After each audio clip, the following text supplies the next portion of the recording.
we're going to talk about a man who was so far ahead of his time, he's basically been called a medical immortal.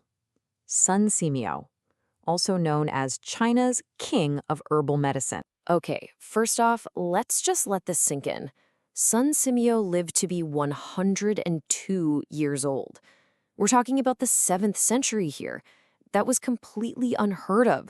I mean, the average life expectancy was just a tiny fraction of that. So his incredible lifespan, that wasn't just some interesting fact about him. It was the ultimate proof, really, that his medical ideas, they actually worked. But to really get to the heart of his genius, you have to know where it came from. His journey into medicine, well, it wasn't born out of some kind of academic curiosity. No, it was forged in the fire of his own personal suffering. When you read his own words, you can almost feel the desperation. I mean, just try to imagine this. Being so sick your entire childhood that the cost of just trying to keep you healthy drove your entire family into poverty. That kind of profound, early struggle, it didn't break him. Instead, it gave him a mission. It lit this fire inside him to understand health so completely, so deeply, that hopefully no one else would have to go through what he and his family did. So that really intense personal history, it shaped his entire medical philosophy. And for its time, it was absolutely revolutionary. He basically shifted the entire focus away from just, attacking a disease after it shows up, to something much more proactive. It was about building a fortress of health so strong that illness couldn't even find a way in to begin with. And at the absolute core of his teaching is this really beautiful concept, yang sheng. It translates to nourishing life. And this isn't just about popping some herbs or taking medicine when you're sick. No, it's a complete life practice. It's about seeing your body, your diet, your lifestyle, even your emotional state, seeing them all as interconnected parts of one single system. A system that absolutely must be kept in harmony if you want to achieve real, unshakable health. He famously laid out this sort of hierarchy of medical skill. Think of it like 3 levels. So, at the very bottom, you've got the healer who treats a disease once it's already taken hold. Okay. A step up from that is the good healer, who's skilled enough to spot the illness right as it's beginning. But the true master, the supreme healer, they operate on a whole other level. They treat the body's imbalances before they even have a chance to become a disease. That was the ultimate goal of Yang Sheng. So how did he actually do this? Well, he had this brilliant 2-front strategy. He taught that you have to nourish the body from the inside out, using food therapy and herbal medicine. But at the same time, you're treating it from the outside in with things like acupuncture. It's this comprehensive attack. And as he put it, with this dual approach, the disease has nowhere to escape. But his holistic view didn't just stop at the physical body. He knew deep down that the mind and body are completely inseparable. So he developed these 11 Shao principles, and, they can sound a little strange at first. Laugh less, love less. That seems totally counterintuitive, right? But he wasn't telling people to live a joyless, emotionless life. Not at all. His goal was moderation.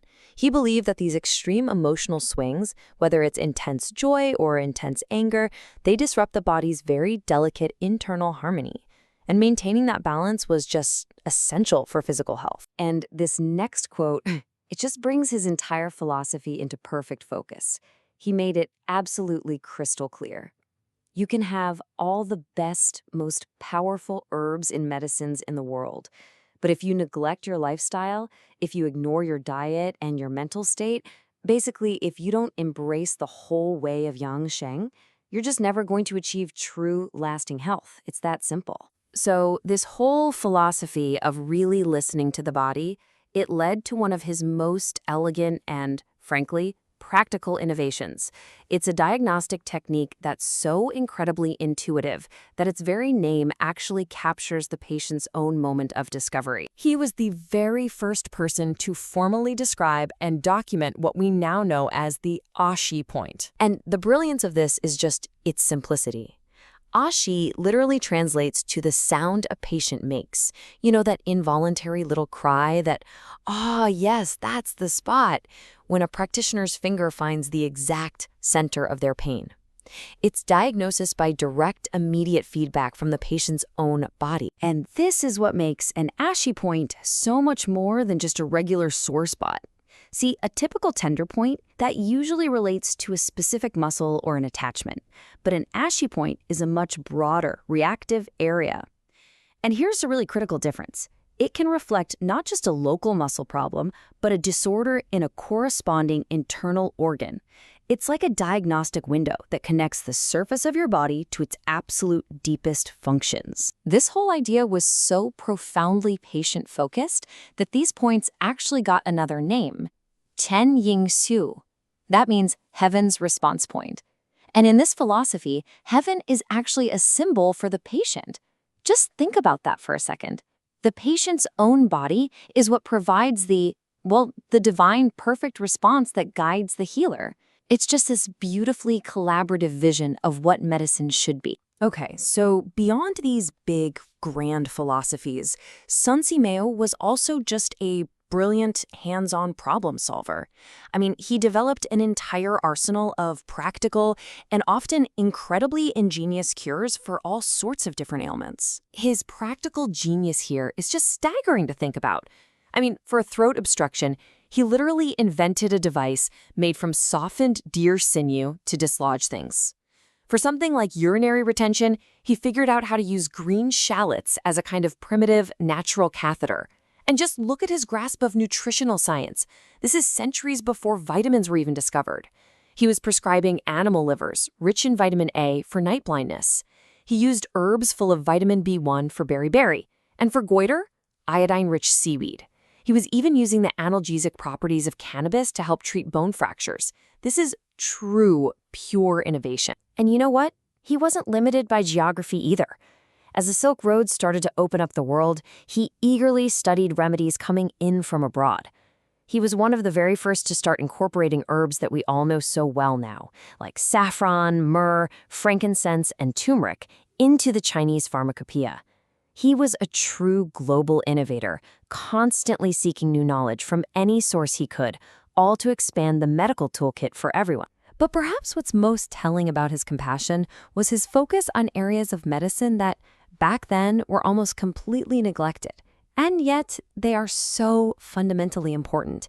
I'm talking about the health of women and children. He placed a massive emphasis on gynecology and pediatrics. In fact, these were not just little side projects for him. His detailed writings were talking 3 entire volumes dedicated to women's health and another 2 volumes on children's health.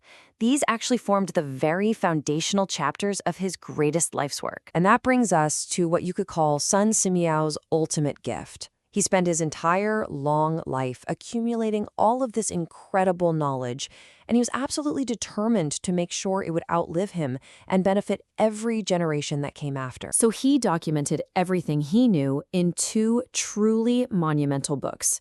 And their titles? They reveal everything about his values.